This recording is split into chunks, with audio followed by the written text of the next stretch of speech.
دعاء اليوم 13 من شهر رمضان. بسم الله الرحمن الرحيم.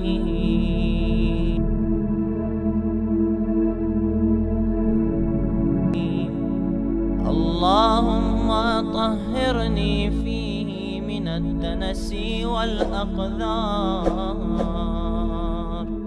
وصبرني على كائنات الأقدار، ووفقني للتقى وصحبة الأبرار، بعونك يا قرة عين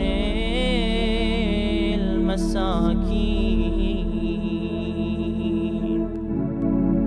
खुदाया मुझको आज के इस दिन में गंदगी और कसाफत से पाक कर दे और मुझको सब्र दे दे कायनात के कज़ा व क़दर पर, और मुझको तौफीक दे दे तक़वा और नेक लोगों की सोहबत की अपनी मदद से।